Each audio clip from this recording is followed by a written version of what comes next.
Hello everyone, welcome to my channel Sahu academy. This is Anshu. So guys, आज इस video में हम करेंगे ब्रांच अकाउंटिंग का सबसे इंपॉर्टेंट टॉपिक, जिसका नाम है stock and debtor system. Previous video में मैंने आपको डेटर सिस्टम कंप्लीट करा दिया था, हमने उसके क्वेश्चन भी कर लिए। अगर आपने वो वीडियोस अभी तक नहीं देखी है तो सबसे पहले आप वो वीडियोस देखिए, लिंक आपको इसका डिस्क्रिप्शन बॉक्स में भी मिल जाएगा, और आप चाहें तो चैनल पर जाके फाइनेंशियल अकाउंटिंग की जो प्लेलिस्ट है वहां से भी आप उसे कवर कर सकते हैं। इस वीडियो में हम करेंगे स्टॉक एंड डेटर सिस्टम। उससे पहले अगर आपने मेरा चैनल अभी तक सब्सक्राइब नहीं किया है तो चैनल को सब्सक्राइब कर लीजिए, बेल आइकन को भी प्रेस कर लीजिए ऐसे ही वीडियोस के नोटिफिकेशन के लिए। तो चलिए, जो आज की जो हमारी क्लास है उसे स्टार्ट करते हैं।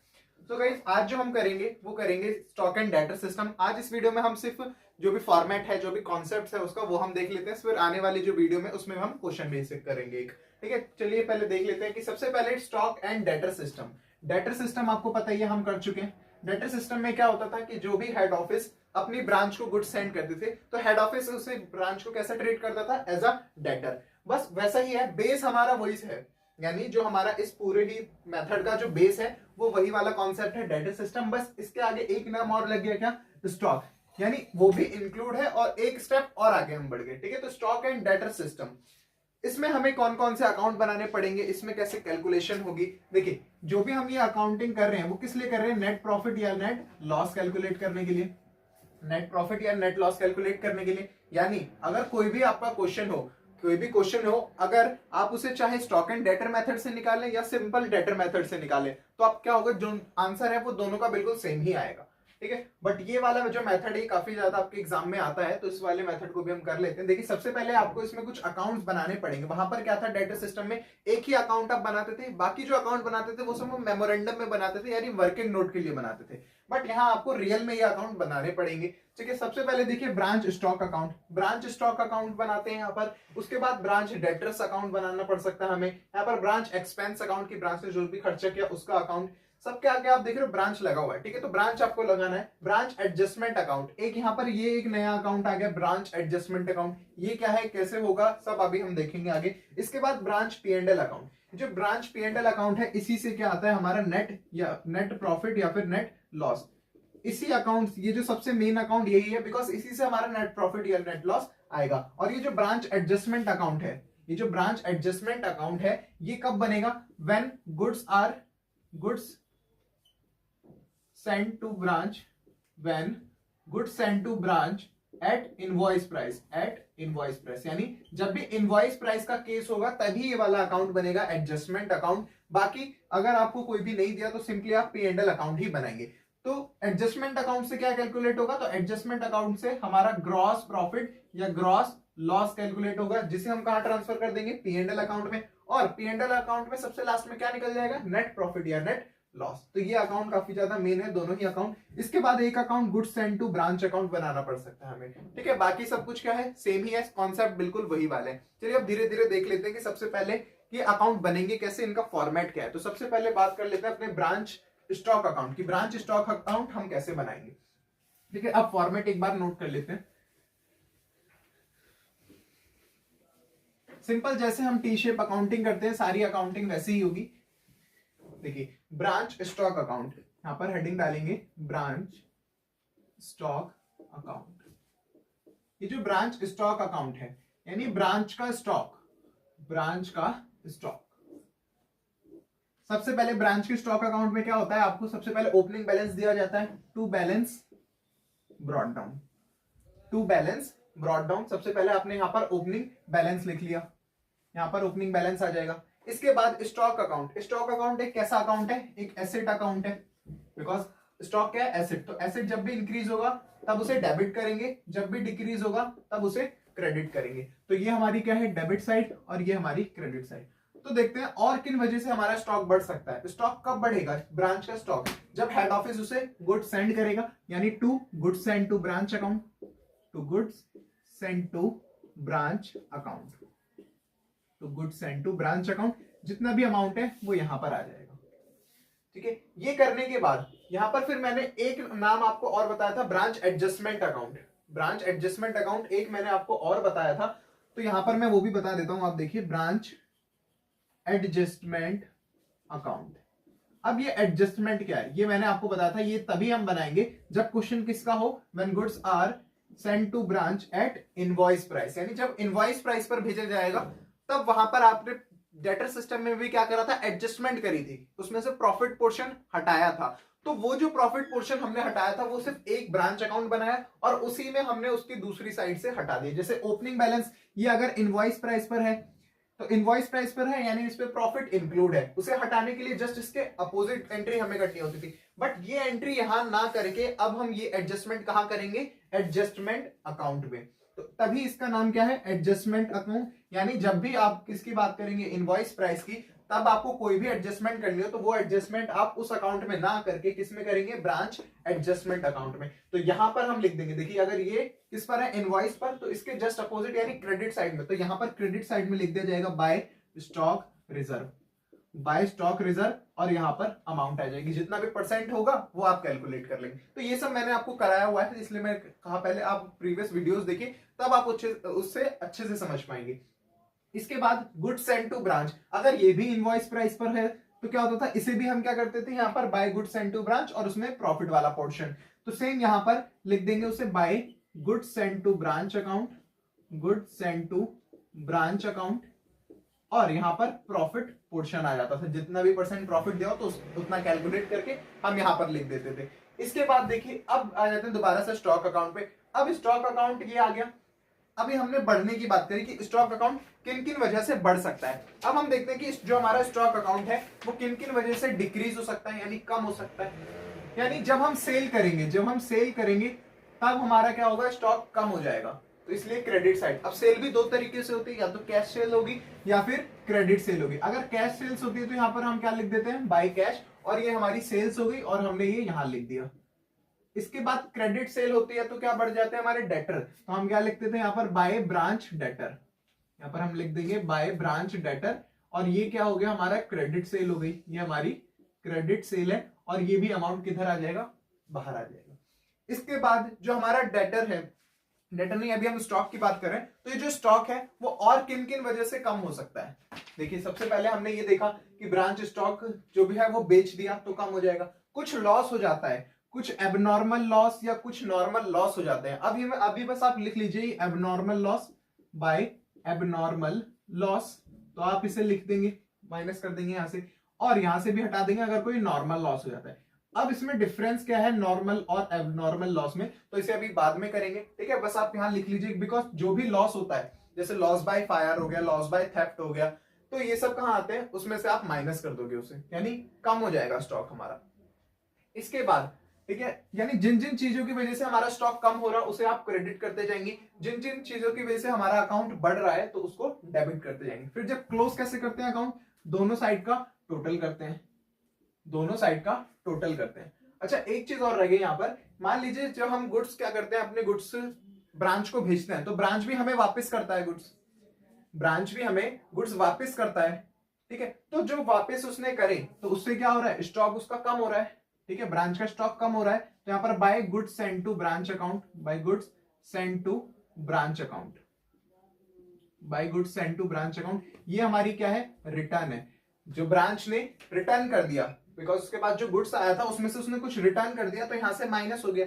अब आया उसका इनवॉइस प्राइस पे अगर, तो जाएगा भी किस पर, इनवॉइस प्राइस पर, यानी जाएगा इनवॉइस प्राइस पर, तो इसके जस्ट अपोजिट एंट्री, इसके just opposite entry, but entry यहां नहीं करनी, इसके लिए आपने एडजस्टमेंट अकाउंट बनाया, सारी एडजस्टमेंट यहां पर करेंगे, यहां पर कर देंगे to goods send to branch account, to goods send to branch account, और जो भी अमाउंट है वो अब अमाउंट यहां आ जाएगा।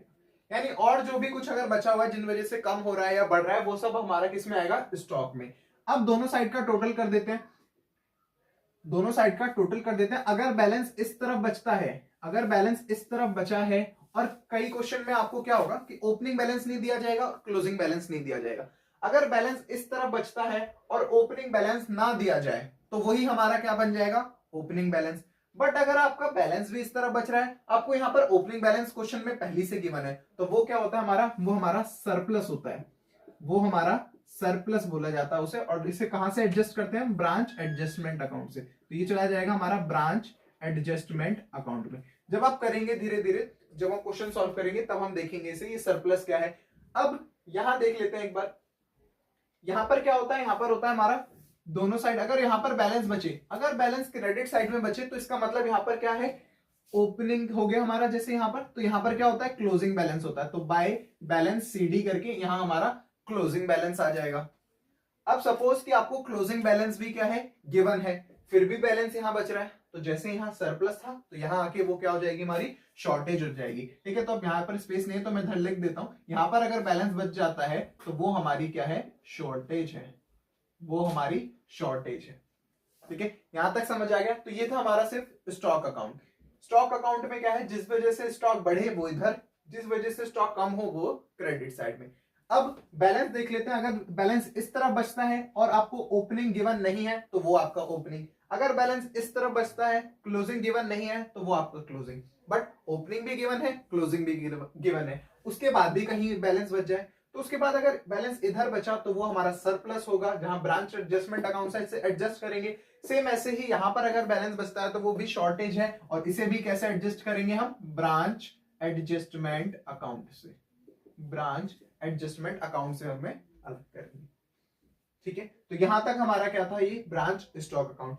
इसके बाद आ जाते हैं किस पर, ब्रांच एडजस्टमेंट अकाउंट पर। नेक्स्ट बनाइए आप ब्रांच एडजस्टमेंट अकाउंट। अब ये जो ब्रांच एडजस्टमेंट अकाउंट है, इसमें सबसे पहले आपने देखा कि अगर जो भी यहाँ पर क्या करना होता है, एडजस्टमेंट करनी होती है, जो हमने इनवॉइस प्राइस के केस पढ़े थे उसमें हम एक ही अकाउंट में एडजस्टमेंट करते थे, तो अब वो सब एडजस्टमेंट अब हमें यहाँ पर करना है। जैसे ये वाला कौन सा था, ये वाला था ओपनिंग का एडजस्टमेंट, ये इसका। अब जैसे ये क्लोजिंग है, ये क्लोजिंग भी किस पर है, इनवॉइस प्राइस पर है, तो इसकी भी एडजस्टमेंट हमने करनी पड़ती थी। ठीक है, तो यहाँ पर हम लिख देंगे टू स्टॉक रिजर्व, और इसकी जो एडजस्टमेंट है वो इधर आ जाएगी। इसके बाद ये जो गुड्स थे, जो गुड्स हमने सेंड किए थे, ये भी किस पर थे, मतलब वापस जो किए थे ब्रांच ने वो इनवॉइस पर थे, तो इसकी भी एंट्री करी, तो ये भी हमारा क्या हो गया, to goods send to branch account. यानी कौन सा पोर्शन आता है यहाँ पर, हमेशा प्रॉफिट वाला पोर्शन, जिसे आप कैलकुलेट करते हो इनवॉइस प्राइस से, जो 30% या 20% जो भी आपका आएगा क्वेश्चन के हिसाब से, उसे कैलकुलेट करके आप यहाँ पर लिख देंगे। इसके बाद मैंने अभी आपको नॉर्मल और एबनॉर्मल चीजें बताई थी। ठीक है, नॉर्मल और एबनॉर्मल, अब उसे एक बार अच्छे से समझ लेते हैं कि ये है क्या, नॉर्मल लॉस क्या है और एबनॉर्मल लॉस। ठीक है, अब मैं ये स्टॉक अकाउंट जो है रब कर रहा हूं, इसे आप नोट कर लीजिए एक बार। चलिए अब देखिए, सबसे पहले समझते हैं, जो मैंने आपको लॉस बताया कि लॉस क्या है, दो तरीके के हमारे लॉस हैं, दो तरीके के लॉस होते हैं, एक है हमारा नॉर्मल लॉस और एक है एबनॉर्मल लॉस। तो इसमें क्या है, इस पूरे क्वेश्चन में, ये जो पूरा हमारा टॉपिक है, जब आप क्वेश्चन करोगे तो यहाँ पर आपको बहुत तरीके के लॉसेस दिखेंगे। ठीक है, एक होता है नॉर्मल लॉस, तो आपको क्या करना पड़ेगा, पहचानना पड़ेगा कि कौन सा एबनॉर्मल है और कौन सा नॉर्मल लॉस है। तो सबसे पहले समझिए नॉर्मल लॉस। नॉर्मल लॉस का मतलब क्या होता है कि जो लॉस हमें पता है कि आगे जाके ये लॉस हमें होने वाले हैं, उन्हीं लॉसेस को क्या बोलते हैं, नॉर्मल लॉस। और ऐसे लॉस जो हमें पता ही नहीं है, सडनली हो गए, ठीक है, सडनली हो गए, हमें पता ही नहीं था, ठीक है, ऐसे लॉस जो होते हैं हमारे, वो क्या होते हैं, एबनॉर्मल लॉस। यानी ये नॉन रिकरिंग नेचर के होते हैं, नॉन रिकरिंग नेचर के होते हैं, यानी कभी कभार हो जाते हैं। For example loss by theft, goods चोरी हो गए, क्या रोज गुड्स चोरी होते हैं, ऐसा कभी नहीं होता रियल लाइफ में। ठीक है, लॉस बाय फायर, कभी क्या पता, हमें कुछ पता था कि आग लग जाएगी तो आग लग गई, तो ये क्या है, एबनॉर्मल लॉस, जो सडनली हो गए, हमें पता ही नहीं चला। ठीक है, किसी भी वजह से अर्थक्वेक आ गया या फ्लड आ गया, किसी भी वजह से जो है यहाँ पर कोई लॉस हो गया, तो वो सब क्या है, एबनॉर्मल लॉस। नॉर्मल लॉसेस कौन से होते हैं, जिनके बारे में हमें पता होता है, जिनके बारे में हम जानते हैं कि ये हमें लॉस होता ही होता है। ठीक है, फॉर एग्जाम्पल आप क्या करते हैं, रॉ मटेरियल परचेज करके लाते हैं फाइनल गुड्स बनाने के लिए, रॉ मटेरियल परचेज करके लाते हैं, मान लेते हैं रॉ मटेरियल में आप पेपर परचेज करके लाते हैं, पेपर परचेज करके लाते हैं और आप उसका रजिस्टर बनाते हैं। ठीक है, बाइंडिंग करके रजिस्टर आप यहाँ बनाते हैं, तो आप बहुत सारे पेजेस लेके आते हो। मान लेते हैं अगर हम बात करें तो आप 100 पेज अगर लेके आ रहे हो, ठीक है, 100 पेज आप जाते थे शॉप पर, लेके आते थे अपनी फैक्ट्री में, ठीक है, शॉप से खरीदने गए और फैक्ट्री तक लेके आए, तो क्या होता था, उसमें 10 पेज उड़ जाते थे, 10 पेज उड़ जाते थे, तो हमें पता है आते आते रोज की 90 ही बचते हैं। अगर मैं 100 लेके आऊंगा तो मेरे पास हमेशा 90 बचते हैं, मैं रोज 100 खरीदने जाता था पेपर, बट आते आते मेरे पास 90 ही बचते थे, तो ये जो 10 है वो मेरा रोज का ही लॉस है। तो वो सब क्या है, हमारा नॉर्मल लॉस। ये कैसा नेचर का होता है, रिकरिंग नेचर का होता है। ये जो नॉर्मल लॉस होते हैं वो कैसे होते हैं, रिकरिंग नेचर के होते हैं। तो ये हमारा एबनॉर्मल और नॉर्मल लॉस है। ठीक है, इसे भी कहां से एडजस्ट करेंगे, एडजस्टमेंट अकाउंट से। सारी एडजस्टमेंट अकाउंट में जाएगी। यहां पर आप लिखेंगे सबसे पहले टू एबनॉर्मल लॉस। ये डेबिट साइड में क्यों लिखा, बिकॉज जितने भी एक्सपेंस होते हैं, जितने भी हमारे लॉसेस होते हैं, उनका नेचर क्या होता है, डेबिट, इसीलिए वो डेबिट साइड में है। तो एबनॉर्मल लॉस जो होगा, ठीक है, स्टॉक का अगर लॉस हो रहा है एबनॉर्मल तरीके से, तो यहां पर आप लिखेंगे कौन सा, सिर्फ प्रॉफिट वाला पोर्शन, प्रॉफिट पोर्शन, बिकॉज यहां पर हम प्रॉफिट पोर्शन ही लिखते हैं। एडजस्टमेंट अकाउंट में देखो stock reserve, goods send to branch, ये सब किस पर होते हैं, लोड पर होते हैं, यानी प्रॉफिट पोर्शन पर होते हैं। तो यहां पर उनका प्रॉफिट पोर्शन। अगर बात करें नॉर्मल लॉसेस की, तो नॉर्मल लॉसेस में सबसे पहले आपको क्या करना है, बिकॉज नॉर्मल लॉसेस आपको पता है कि हमें ये लॉस होते ही होते हैं, तो यहां पर दोनों चीजें आएंगी। यहां पर सबसे पहले उसका कॉस्ट आएगा, कॉस्ट ऑफ नॉर्मल लॉस, और यहां पर उसका प्रॉफिट पोर्शन आएगा, नॉर्मल लॉस, और यहां पर उसका क्या आएगा, प्रॉफिट पोर्शन, यानी कॉस्ट प्राइस भी आएगा और प्रॉफिट पोर्शन भी आएगा। यानी हम उसे ऐसे भी बोल सकते हैं कि ये किस पर आएगा, इनवॉइस प्राइस पर आएगा। किस पर, इनवॉइस प्राइस पर। बिकॉज नॉर्मल लॉसेस के बारे में हमें पता होता है कि ये लॉस तो हमें होने ही होने, बट ये जो एबनॉर्मल लॉस है इसका सिर्फ आप क्या लिखोगे, प्रॉफिट पोर्शन, और जो हमारा नॉर्मल लॉस है वो उसका कॉस्ट भी आएगी और साथ ही साथ उसका प्रॉफिट पोर्शन भी। आप बोल सकते हो कि पूरा वो इनवॉइस प्राइस पर ही आएगा। तो ये हमारा क्या था, ब्रांच एडजस्टमेंट अकाउंट। ठीक है, तो ब्रांच एडजस्टमेंट अकाउंट सिर्फ इतना ही होता है। अब दोनों साइड का आप क्या करोगे, टोटल कर देंगे। ठीक है, दोनों साइड का आप टोटल कर देंगे। अगर बैलेंस इस तरफ बचता है तो आपको पता है वो क्या होता है, बाय ग्रॉस लॉस, वो हमारा ग्रॉस लॉस है। और बैलेंस अगर इस तरफ बच जाता है तो वो हमारा ग्रॉस प्रॉफिट होता है। ठीक है, क्योंकि क्रेडिट साइड बड़ी है और डेबिट साइड छोटी है, तो ऑब्वियसली प्रॉफिट है, तो प्रॉफिट है तो ग्रॉस प्रॉफिट आएगा। यानी एडजस्टमेंट अकाउंट से कौन सा आता है, ग्रॉस प्रॉफिट या ग्रॉस लॉस, जो कि कहां ट्रांसफर हो जाएगा, transfer to branch P and L account, branch P and L account. अब branch P and L account क्या है वो भी हम आगे देखेंगे। ठीक है, अब देख लेते हैं एक बार branch P and L account. तो ये था हमारा ब्रांच एडजस्टमेंट अकाउंट। इसके बाद नेक्स्ट फॉर्मेट देख लेते हैं branch P and L account का। चलिए, ठीक है, तो लॉस आपको समझने हैं कि जो भी लॉस है हमारा वो दो तरीके से हो सकता है, नॉर्मल लॉस और एबनॉर्मल। एबनॉर्मल कौन से होते हैं, जो हमारे नॉन रिकरिंग नेचर के होते हैं, जिन्हें हमें पता नहीं होता कि एकदम से हमें लॉस हो जाएगा। ठीक है, तो उसमें क्या करना है, आपको सिर्फ प्रॉफिट पोर्शन लेना है ब्रांच एडजस्टमेंट में, और जो हमारा पी एंड एल अकाउंट है उसमें दोनों ही चीज आएगी। ठीक है, अब देख लेते हैं branch P and L account. Branch P and L account, जिससे क्या कैलकुलेट होगा, प्रॉफिट या फिर loss. P and L account में क्या होता है, जितने भी प्रॉफिट होते हैं, जितने भी लॉस होते हैं, वो कहां ट्रांसफर हो जाते हैं, पी एंड एल अकाउंट में ट्रांसफर हो जाते हैं। तो सबसे पहले अगर ग्रॉस प्रॉफिट वहां पर आया तो वो भी यहां ट्रांसफर हो जाता है बाय ग्रॉस प्रॉफिट, और यहां पर आप अमाउंट लिख देंगे। अगर लॉस आता तो यहां पर हम लिख देते हैं टू ग्रॉस लॉस, और वो इधर आ जाता। अब जो हमारा branch P and L account है उसमें एक्सपेंसेस भी आते हैं। तो सबसे पहले डेबिट साइड में आप लिख देंगे ब्रांच एक्सपेंसेस, यानी जितने एक्सपेंसेस है ब्रांच के वो यहां पर आ जाएंगे, जैसे रेंट हो गया, सैलरी हो गया, कमीशन हो गया, तो ये सब क्या एक्सपेंसेस है ब्रांच के, तो वो आप यहां लिखोगे। अब एक्सपेंसेस भी दो तरीके के, एक ब्रांच का एक्सपेंस, ये जो ब्रांच पर एक्सपेंस हो रहे हैं, और एक होता है हमारा डेटर्स का एक्सपेंस। तो यहां हम लिख देंगे टू ब्रांच डेटर्स। मैंने आपको डेटर्स का अकाउंट भी बनाना सिखाया था, क्वेश्चन जब हमने किया था लास्ट, ठीक है, जब डेटर सिस्टम का, तो वहां पर मैंने आपको बताया था कि हम डिस्काउंट भी देते हैं, अलाउंसेस देते हैं अपने डेटर्स को। ठीक है, डिस्काउंट देते हैं, अलाउंसेस देते हैं, कुछ बेड डेब्ट्स हो जाते हैं, तो वो सब क्या है, एक्सपेंस है, बट वो किसका एक्सपेंस है, डेटर्स का। तो यहां पर हम लिख देंगे डेटर्स, जैसे कि बेड डेब्ट्स हो गया, जैसे कि डिस्काउंट हो गया, कोई अलाउंस हो गया, ये सब। और ब्रांच एक्सपेंसेस में जैसे कि रेंट, सैलरी, वेजेस, वो सब इधर आ जाएगा। ओके, अब दोनों साइड का क्या करेंगे, आप टोटल करेंगे, दोनों साइड का टोटल करेंगे। अगर बैलेंस इस तरफ बचता है तो वो हमारा क्या है, नेट प्रॉफिट।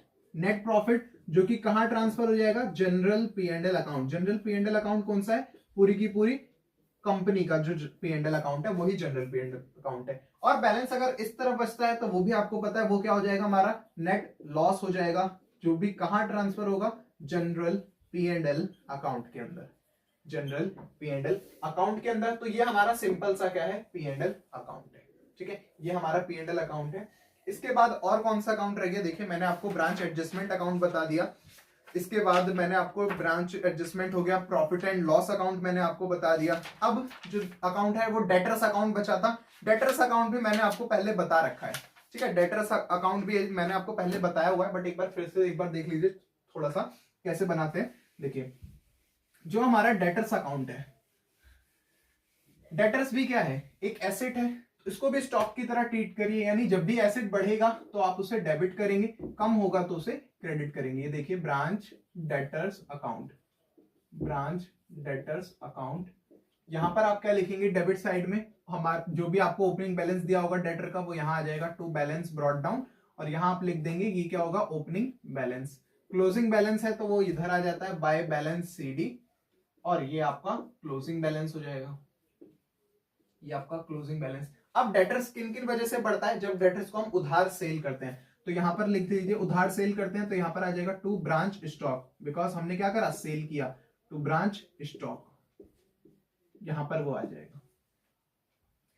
इसके बाद अब डेटर किन किन वजह से और बढ़ सकता है, डेटर कब बढ़ेगा, जब हम उसको सेल करेंगे। कौन सी सेल, क्रेडिट सेल। आप ध्यान रखना हमेशा यहां पर क्या आएगी, क्रेडिट सेल आएगी।